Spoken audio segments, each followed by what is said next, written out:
साथियों, फाइनली आप सभी का जीआरसी लेक्चरर प्रिज्म का एग्ज़ाम जो है वो आ चुका है। कल के डेट में आपका एग्ज़ाम है और आपने पूरी तैयारी कर ली है। लेकिन आप सभी के बहुत सारे इस बात को लेकर सवाल है कि मैम मुझे बहुत ज़्यादा घबराहट हो रही है, मुझे डर लग रहा है, जितना भी पढ़ा है ऐसे लग रहा है सब भूल जा रहा है। इसके साथ साथ एग्जामिनेशन हॉल में क्या ऐसी गलतियां हैं जो आप कर सकते हैं जिससे आपको बचना है, कैसे या कितना क्वेश्चन आपको अटेम्प्ट करना है, क्या आपका एक सेफ़ स्कोर या टारगेट हो सकता है, अपने मन में आप क्या सेफ़ स्कोर बना के चलें। साथ ही साथ बहुत सारे दोस्तों का, बहुत सारे साथियों का ये सवाल है कि सर माइनस मार्किंग है, मैम माइनस मार्किंग है, तो तुक्का कैसे लगाना है। तो इस वीडियो में इन सारी टॉपिक पर, इन सारी बातों पर हम बहुत सहज तरीके से बात करेंगे। बस कंटिन्यू आप हमारे साथ बने रहिएगा, ठीक है। सबसे पहले मेरे दोस्तों, आपको इस एग्ज़ाम की बहुत सारी शुभकामनाएं, बहुत मेहनत और आपकी बहुत कठिन परिश्रम के बाद आपको ये बेहतरीन अवसर मिला है जिससे आप अपना बेटर प्रदर्शित करके अपनी लाइफ को बदल सकते हैं। यह आपकी पहली सीढ़ी है और इसके लिए मैं आपको ये सलाह दूंगी, जो पिछला आपका बुरा अनुभव है उससे आप सीख लेकर इसको अच्छे में आपको कन्वर्ट करना है। देखिए, हम बहुत सारे लोगों को जानते हैं और बहुत सारे लोगों को इस बात को लेकर हमारे पास मैसेज भी करते हैं कि मैम तैयारी तो बहुत अच्छी थी, लेकिन एग्जामिनेशन हॉल में हड़बड़ाहट हो गई, घबराहट हो गई, जिसकी वजह से हमारा पेपर बेकार हो गया, आता हुआ क्वेश्चन भी हमसे गलत हो गया, मैंने पढ़ा तो सही था पर गलत जगह पे मार्क कर दिया। ऐसे बहुत सारे कमेंट हमें देखने को मिलते हैं। आखिर इन सब चीज़ों से बचने के लिए, इन सब चीज़ों से बचना है, क्योंकि ये सारी चीज़ें आपके लिए हानिकारक है, निगेटिव है, इनसे आपको दूर रहना है, इनसे आपका भला नहीं होना है। और ये बात आपको भी बहुत अच्छे से पता है। आपको पता है कि आपका भला किस चीज़ से हो सकता है और जिस चीज़ से आपका भला हो सकता है उसी पे आपका फोकस होना चाहिए। इसके लिए आपको जितना भी आपने पढ़ा है, जो भी आज तक आपने पढ़ा है, बहुत पढ़ लिया, पर्याप्त पढ़ लिया। अब आपको टेंशन लेने की कोई ज़रूरत नहीं है। अब आपको कोई मैराथन लेने की ज़रूरत नहीं, सब्जेक्ट का मैराथन, जीएस का मैराथन, कोई भी नहीं। मेरा कहना, अब आपको बिल्कुल भी पढ़ने की ज़रूरत नहीं है। जितना आपने जो पढ़ा है अब आप बिल्कुल भी मत पढ़िए। एकदम अपने आप को रिलैक्स करिए, कूल करिए, आराम से अपना माइंड फ्रेश करके आराम से सोइए। और सबसे बड़ी चीज़ जो है, अपने सेंटर पे पहुंचने का प्रयास करिए। अपने सेंटर, अगर आप आज ही पहुंच जा रहे हैं तो एक बार सेंटर देख आइए और रात में अच्छे से सोइए। सुबह रिलैक्स माइंड से आप एग्ज़ाम देने चाहिए। ये सबसे पहली चीज़ आपके पास होनी चाहिए। घबराहट में मैं बहुत सारे ऐसे स्टूडेंट को जानती हूँ जो पढ़ने में बहुत अच्छे हैं, बहुत मेहनत किए हैं, लेकिन एग्जामिनेशन हॉल में उनको इतनी हड़बड़ाहट होती है, इतनी घबराहट होती है कि वो जो है आता हुआ क्वेश्चन भी गलत करके चले आते हैं। इसलिए मैं आपसे कहूँगी कि आपको बिल्कुल भी मतलब इन सब चीज़ों में नहीं पढ़ना है, घबराना नहीं है। एग्ज़ाम के टाइम आपको अपने आप को बिल्कुल रिलैक्स रखना है। बिल्कुल कैसे रखेंगे? रात में आराम से सोएं, सुबह उठ कर एग्ज़ाम देने जाएं। जब आप अपने इस एग्ज़ाम में जाएंगे, जब आप होंगे वहाँ पे, तो आप वहाँ पे कुछ चीज़ों का विशेष ध्यान देना है। सबसे पहली चीज़ आपको ये जानना है कि माइनस मार्किंग है, इस बात को ध्यान में रखिएगा। इसमें 120 क्वेश्चन की संख्या सब्जेक्ट के अकॉर्डिंग तय है। मैथ, फिजिक्स या फिर इस टाइप के जो सब्जेक्ट है इनको सॉल्व करना होता है।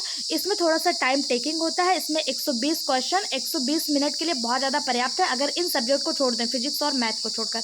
अब उसके लिए आपको अपने आप को शांत माइंड से रखना है, चीज़ों को देखना है, पेपर को एनालिसिस करना है, अपने आप को रिलैक्स करके अगर आप पेपर सॉल्व करते हैं तो मैं आपको विश्वास दिलाती हूँ आप बहुत बेहतरीन करने वाले हैं। सबसे पहला आप काम करिए, पेपर को एक बार सरसरी निगाह में पढ़ लीजिए। ये सबसे पहला काम करिएगा, ठीक है। अगर आपका मैथ और फिजिक्स नहीं है तो, जिससे क्या होगा, आपको पेपर के लेवल का अंदाज़ा हो जाएगा। जहाँ से आपको जो क्वेश्चन आता है उसको सॉल्व करना शुरू करिएगा। निगेटिव मार्किंग है, बिल्कुल ध्यान में रखिएगा। पहले घंटे, 1 घंटे बिल्कुल आपको गोला नहीं भरना है। सिर्फ और सिर्फ आपको अपना क्वेश्चन पेपर देखना है, बुकलेट पर अपना क्वेश्चन सॉल्व करना है, उसको टिक लगाना है।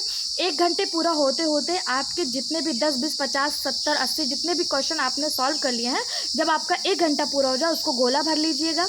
ये आप विशेष ध्यान दीजिएगा, क्योंकि कभी कभी ऐसा हो जाता है, एक क्वेश्चन आप मतलब क्वेश्चन आप पूरा सॉल्व कर लेते हैं, गोला नहीं भर पाते हैं। या फिर आप ऐसा करते हैं कि एक क्वेश्चन भरते हैं फिर गोला भरने लगते हैं, एक क्वेश्चन सॉल्व करते हैं फिर गोला भरने लगते हैं। 5 सेकंड के लिए आप गोला भरने ही भले ही जाते हैं, लेकिन आपका जो कंसंट्रेशन होता है वो थोड़ा सा इधर उधर हो जाता है। इसलिए आप फटाफट बुकलेट में क्वेश्चन को पढ़ते जाइए, मार्क करते जाइए। 1 घंटे बाद जब आप 50, 60, 70 क्वेश्चन कर लिए हैं, तब आप जो है गोला भर लीजिए। गोला भी लास्ट के लिए मत रखिए, क्योंकि कभी कभी ऐसा हो जाता है कि लास्ट के क्वेश्चन सॉल्व करते करते गोला भरने के लिए भी टाइम नहीं बचता है।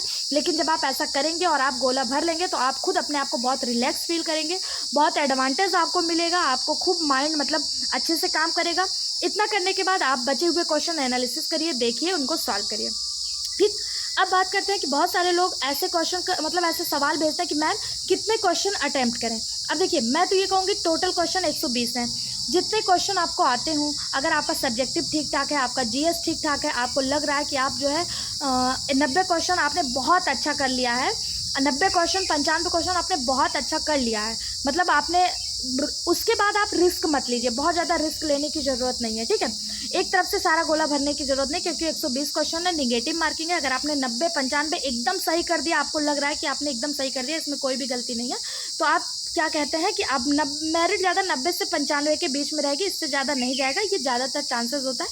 आप रिस्क कम लीजिएगा, निगेटिव कम अटैम्प्ट करिएगा, 50-50 का रेशियो बना करके एलिमिनेशन मेथड भी कर सकते हैं। लेकिन अगर आप 90 से नीचे हैं, तो अगर आप 90 क्वेश्चन अच्छे से कर लिए हैं, आपको लग रहा है कि आपने 90 क्वेश्चन बिल्कुल सही किए 90 से 95, तो आप रिस्क मत लीजिएगा। लेकिन अगर आप 90 से नीचे हैं तो एलिमिनेशन मेथड से लीजिएगा 50-50 पे, यानी कि 4 ऑप्शन है, उसमें से पहले 2 काट दीजिएगा, इस पे लीजिएगा, एलिमिनेशन मेथड पे लीजिएगा। ऐसा नहीं है कि आपको क्वेश्चन आंसर में कुछ भी नहीं पता है फिर भी आप रंगे जा रहे हैं, ऐसा बिल्कुल भी मत करिएगा। इस पे एग्जाम में 90 से 95 यह आपका एक बेहतरीन स्कोर हो सकता है जनरल वालों के लिए, बाकी अदर के लिए थोड़ा कम ही रहेगा। पेपर का लेवल क्या होगा भगवान जाने, पीजीटी को देखने के बाद पेपर का लेवल ही एकदम अनुमान लगाना असंभव हो गया है, लेकिन पुराने पेपर के अकॉर्डिंग जो है ये जो है हो सकता है, ठीक है। बहुत बड़ा रिस्क ले करके आपको पेपर देने की ज़रूरत नहीं है, सिर्फ कुछ भी नहीं आ रहा फिर भी गोला भरते जा रहे हैं, ये आपके लिए खतरनाक साबित हो सकता है, ये आपको बिल्कुल नहीं करना है। और हाँ, एक चीज़ पर ध्यान दीजिएगा, आपका जो एग्ज़ाम है, आपने जितने दिन मेहनत किया, इस दौरान आपने बहुत सारे एग्ज़ाम दिए, जैसे एलटी दिया, मेंस दिया, केवीएस का, एनवीएस का, टीजीटी दिया, पीजीटी दिया। अब आपका जो भी अनुभव रहा, आपका अनुभव अगर अच्छा रहा तो आपको जो पॉजिटिव वे में जाइएगा, अगर आपका अनुभव अच्छा नहीं रहा तो आपको उसको साइड में कर देना है, बिल्कुल उसको लेकर आपको निगेटिव नहीं होना है कि पीजीटी का पेपर टफ आया था तो इसका भी आएगा, क्योंकि ये एग्ज़ाम आपके लिए बिल्कुल नया है, बिल्कुल अलग है, वो उससे कोई भी मैटर नहीं करता है। इसके लिए आपको बिल्कुल रिलैक्स रहना है, बिल्कुल अपने माइंड को फ्रेश करके एग्ज़ाम देने जाना है। घबराहट से, डर से, पैनिक होने से अपने आप को बचाना है, क्योंकि ऐसा करने से कभी भी किसी का भला नहीं होता है। इस चीज़ को साइड में रख कर अपने आप को एग्ज़ाम हॉल में पहुंचाएं। देखिए, मुझे भी पता है कि चीज़ें इतनी आसान नहीं है, अगर आपने पीजीटी का एग्ज़ाम दिया तो आपका कॉन्फिडेंस लेवल थोड़ा सा लूज़ हुआ होगा, मुझे भी पता है, लेकिन फिर भी मैं आपको कहूँगी पीजीटी अलग है, जीआईसी अलग है, उसका पैटर्न अलग है, उसके आयोग अलग है। कैसा ऐसे ऐसे क्वेश्चन भी आते हैं कि आता हुआ क्वेश्चन भी गलत हो जाता है। आप जब एंजाइटी में होते हैं, आप जब टेंशन में होते हैं, तो आप जो है उससे जो है बिल्कुल परेशान मत होइएगा। बाकी आप जो है बहुत अच्छा करेंगे, बहुत बेटर करेंगे, क्योंकि आप इतने दिनों से लगे हुए हैं, इतने प्रयासरत हैं। अगर आप एग्ज़ाम हॉल में अच्छे माइंडसेट के साथ पहुंचते हैं और आप एकदम बिल्कुल रिलैक्स रहते हैं, तो आपका आधा काम तो यहीं सॉल्व हो जाता है। इसलिए मैं आपको बार बार कह रही हूँ, अगर आपने पीजीटी का एग्ज़ाम दिया और आपने बहुत अच्छा किया, तब तो बहुत अच्छी बात है, आप मोटिवेटेड होंगे। लेकिन अगर आपका थोड़ा सा गड़बड़ हो गया तो ये बात ध्यान में रखिएगा कि पीजीटी अलग था, जीआईसी अलग है, उससे डिमोटिवेट होने की बिल्कुल भी ज़रूरत नहीं है। बाकी कहीं भी कोई भी कन्फ्यूज़न, कोई भी मिस्टेक, कोई भी प्रॉब्लम हो तो कमेंट बॉक्स आपके लिए खुला है, पूछते रहिएगा। अगर आपको लगता है जितना आपने अभी तक पढ़ा है आपको सब भूल गया, तो आप अपने आप को फिर भी एकदम रिलैक्स करिए, कोई बात नहीं, हम सब भूल जाते हैं। जब आप एग्जामिनेशन हॉल में पहुंचेंगे, पेपर को रीड करेंगे, तो सारी चीज़ें आपके जो सब कॉन्शियस माइंड में है वो याद होता रहेगा, आता रहेगा और आप करते रहेंगे। इसलिए आप इस बात को बिल्कुल टेंशन मत लीजिएगा कि आपको सब भूल गया, आपको याद ही नहीं हो रहा, आप कैसे करेंगे, इस बात की टेंशन बिल्कुल मत करिएगा। जब आप एग्जामिनेशन हॉल में होंगे, आपका माइंड शांत होगा और क्वेश्चन आंसर आपके सामने आएगा, तो 100% आप सॉल्व कर पाएंगे, बहुत अच्छे से आपके माइंड में आ जाएगा। तो आपको जो है बिल्कुल टेंशन लेने की ज़रूरत नहीं है, ठीक है। ओके। और कहीं भी कोई भी कन्फ्यूज़न, अपना एडमिट कार्ड, पेन वगैरह सब कुछ आपको लेकर जाना है, जो भी चीज़ें आपके इंस्ट्रक्शन में दिए हैं वो चीज़ें आपको लेके जाना है, ठीक है। कोई भी कन्फ्यूज़न, कोई भी प्रॉब्लम हो, कमेंट बॉक्स आपके लिए खुला है, ज़रूर पूछिएगा। वीडियो में बने रहने के लिए धन्यवाद। अगर पसंद आया लाइक शेयर सब्सक्राइब जरूर करें। Thank you.